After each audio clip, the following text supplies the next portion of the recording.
Video like जरूर कर लीजिए और ऐसे वीडियो लगातार फ्री में पाने के लिए चैनल को तुरंत सब्सक्राइब कर लीजिए और बेल आइकन को जरूर टैप कर लीजिए ताकि आगे भी सारे वीडियो आपको मिलते रहे। यूट्यूब में फॉलो करते हैं तो प्लीज ये वाला फ्री टेलीग्राम चैनल जरूर ज्वाइन कर लीजिएगा। सारे नोटिफिकेशन सारे अपडेट यहीं पे आते हैं, ध्यान रखिए।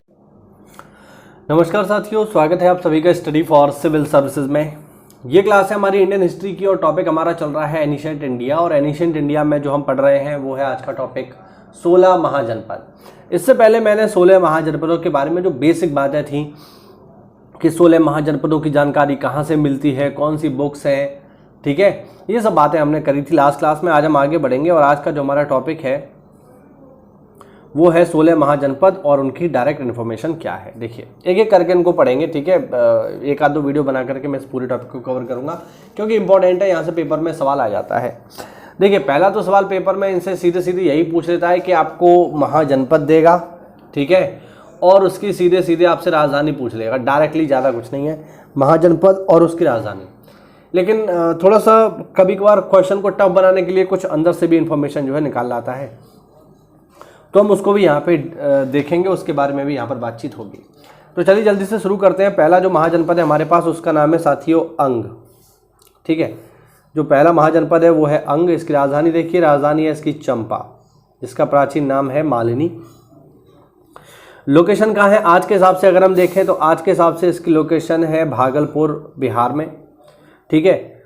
और अंग महाजनपद के जो प्रमुख शहर हैं वो कौन कौन से हैं, वो हैं चंपा, अश्वपुर और भद्रिका, ठीक है।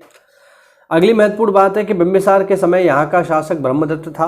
ब्रह्मदत्त को मगध के शासक बिंबिसार ने पराजित करके अंग को मगध में शामिल कर लिया था, ठीक है। तो अंग आने वाले टाइम में मगध में मिल जाएगा। फिर है हमारे पास अवंती। अवंती की राजधानी देखिए उज्जैन और माहिष्मती। माहिष्मती जो है आपने जरूर से सुना होगा, मूवी आई थी कुछ समय पहले, बाहुबली आई थी ना, उसमें शहर का उल्लेख था। तो मैं आपको बता दूं वो शहर काल्पनिक नहीं है। हाँ, जो उसमें दिखाया गया है वो तो काल्पनिक है, बट जो नाम उसमें इस्तेमाल हुआ है वो वास्तविक है। उज्जैनी नाम, और मतलब माहिष्मती नाम का वास्तविकता में एक शहर हुआ करता था एमपी में। क्षेत्र हम देखें तो क्षेत्र आप देख रहे हैं उज्जैन से लेकर नर्मदा तक, बेसिकली एमपी में। महत्वपूर्ण बात क्या है कि महावीर स्वामी तथा गौतम बुद्धा के समय में यहाँ का शासक जो था उसका नाम था चंड प्रद्योत, ठीक है, ध्यान रखना। प्रमुख शहर अगर हम देखें अवंती के तो ये हैं कुरारगढ़, मक्करगढ़ और सुदर्शनपुर। ये इंपॉर्टेंट सिटी हैं अवंती के, ठीक है। चलिए अगला पॉइंट है, पुराणों के अनुसार अवंती के शासक हेयक वंश के लोग थे, ठीक है। बिंबिसार ने वैध जीवक को चंड प्रद्योत के उपचार के लिए भेजा। क्यों भेजा? क्योंकि चंड प्रद्योत को हो गया था पीलिया। तो चंड प्रद्योत पीलिया नामक बीमारी से ग्रसित था और उसका इलाज करने के लिए बिंबिसार ने अपने वैद्य जिसका नाम था जीवक उसको भेजा। और लास्ट पॉइंट देखिए इसमें, अवंती महाजनपद के दो भाग थे। उत्तरी अवंती इसकी राजधानी थी उज्जैनी तथा दक्षिणी अवंती इसकी राजधानी थी माहिष्मती, ठीक है। बुद्ध काल में अवंती की राजधानी थी उज्जैनी। चलिए अगला महाजनपद देखते हैं साथियों। अगला महाजनपद है हमारे पास वत्स। वत्स की लोकेशन देखिए आज के समय में कहाँ है, इलाहाबाद, मिर्जापुर, और राजधानी थी इसकी साथियों कौशाम्बी। ध्यान रखना राजधानी इसकी क्या थी, कौशाम्बी, जो आज भी यूपी का एक जिला है। शासक अगर हम देखें तो भगवान बुद्ध और बिंबिसार के समय में यहाँ का जो शासक था वो था उदयन, ठीक है।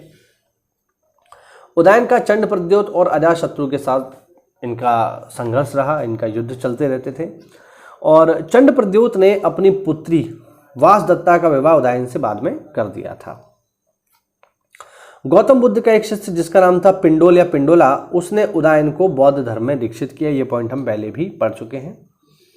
और बाद में अवंती ने वत्स पर अधिकार कर लिया और अंततः शिशुनाग ने वत्स को मगध में मिला लिया, ठीक है। तो ये सारे के सारे मगध में मिल जाएंगे, इसीलिए मगध बनेगा पहला साम्राज्य।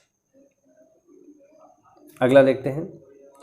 अगला महाजनपद है साथियों हमारे पास अश्मक।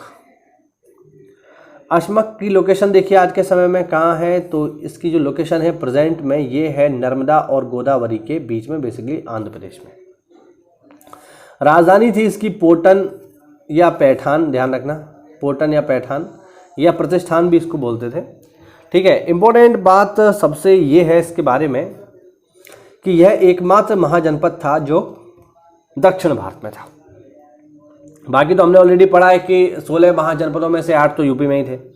तो ध्यान रखना, दक्षिण में एकमात्र महाजनपद यही था। इसके बारे में कहा जाता है कि इसकी स्थापना इक्ष्वाकु वंश के शासक मूलक द्वारा की गई थी। जातक कथाओं के अनुसार यहाँ के शासक प्रवर अरुण ने कलिंग पर विजय प्राप्त की और अपने राज्य में मिलाया, और कालांतर में अवंती ने अश्मक पर विजय हासिल करी। ठीक है, और अश्मक समाप्त हो गया। आगे बढ़ते हैं साथियों। आगे है हमारे पास अगला महाजनपद काशी। काशी देखिए, काशी की प्रेजेंट लोकेशन क्या है? तो प्रेजेंट लोकेशन काशी नाम से स्पष्ट है, वाराणसी। राजधानी क्या थी इसकी? बनारस या वाराणसी। और काशी का जो संस्थापक है ये है ध्रुवोदास इसका संस्थापक है काशी का। काशी का शासक अजातशत्रु था। अजातशत्रु के समय में ही काशी मगध का हिस्सा बन गया, यानी अंत में मगध रह गया, सब समाप्त हो गए। काशी का सर्वप्रथम उल्लेख अथर्ववेद में मिलता है। जातक के अनुसार राजा दशरथ और राम काशी के राजा थे।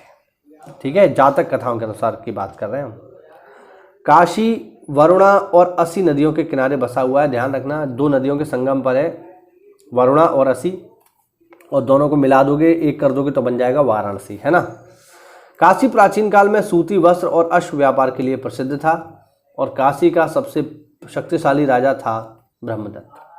ठीक है, काशी को जैसे आप देखोगे तो काशी क्यों फेमस है? तो साथियों, काशी फेमस है अपने घाटों के लिए, गंगा के लिए। काशी के बारे में कहा जाता है, भौगोलिक रूप से अगर आप देखोगे तो काशी में गंगा उल्टी बहती है। मतलब कैसे कि नॉर्मली कभी आप मैप देखना गंगा का, तो गंगा इस तरीके से बह रही है, लेकिन जैसे ही काशी आता है तो इस तरीके से बहने लगती है ये, और यहीं पर बसा हुआ है काशी। ठीक है, ये जो लोकेशन बनेगी ये काशी की हो जाएगी। तो यहाँ पर मरने का बहुत ज़्यादा महत्व है। कहते हैं काशी में जिन लोगों की मृत्यु होती है वो सीधे स्वर्ग में जाते हैं। ठीक है, चलिए, तो ये हुआ आज का हमारा छोटा सा वीडियो जिसमें हमने कुछ महाजनपदों की बात करी। अगले वीडियो में सारे के सारे महाजनपद हमारे समाप्त हो जाएंगे। तो अगर कोई डाउट हो तो कमेंट के माध्यम से पूछिए साथियों, कोई डाउट हो तो पूछिए, कोई सवाल हो तो भी पूछ सकते हैं। और मिलते हैं हम लोग अगली क्लास में। तब तक के लिए जय हिंद, जय भारत, वंदे मातरम।